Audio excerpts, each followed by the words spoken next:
ስትገፋ ከጎን የሚቆምልህ እግዚአብሔር ነው። ስትናቂ ከአንቺ ጋር የሚሆን እግዚአብሔር ነው። ምክንያቱም እግዚአብሔር ከግፉዋን ጋር አለ። የተረሳውን የሚያስታውስ እግዚአብሔር ነው። የወደቁትን የሚያነሳ እግዚአብሔር ነው።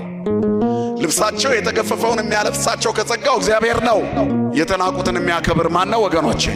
እግዚአብሔር ብቻ ነው። እስር ቤትም እግዚአብሔር ከዮሴፍ ጋር ነበረ። ያስቀመጠውን የማይረሳ ጌታ ከአንቺ ጋር ነው።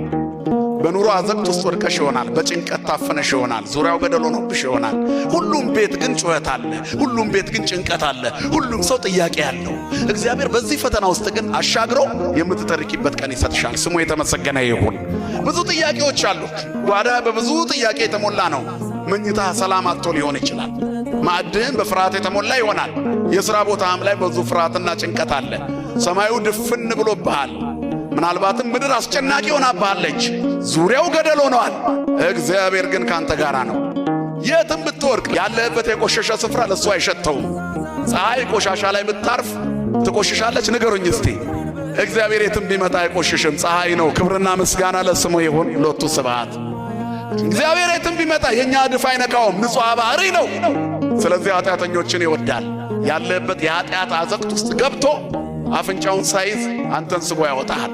በቁስልህ ጠረን አፍንጫውን አይዝም። ሸተትከኝ አይልህም። የፍቅር አባት ነው ያለን። የርኅራኄ አባት ነው ያለን።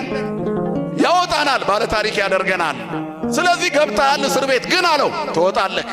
እግዚአብሔር የሰጠውን ራእይ ተግባራዊ ሳያደርግ አያሳልፍም። በአንተ ላይ እግዚአብሔር ሥራ አለ። ቸኩለህ አትለፍ፣ አትቸኩል። ችኩል ሰው ወደ መጉደል ይቸኩላል ይላል መጽሐፍ።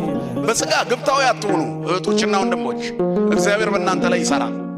ወደ ምድር ለከንቱነት አላመጣንም። እግዚአብሔር በአሕዛብ መካከል ራስ ያደርገናል።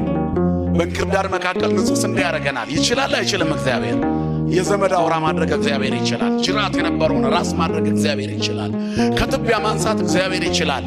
ግን ስትቆም አትርሱ፣ ስትቆም አትርሹ። ተንከባለሽ የለመንሽው እግዚአብሔር አቁሞ በእጆቹ ደግፎ ቀና ሲያደርግሽ አትርሹ፣ አትርሳው። ሲተው ተመልሰህ ትፈጠፈጣለህ፣ ተመልሰህ አትነሳ።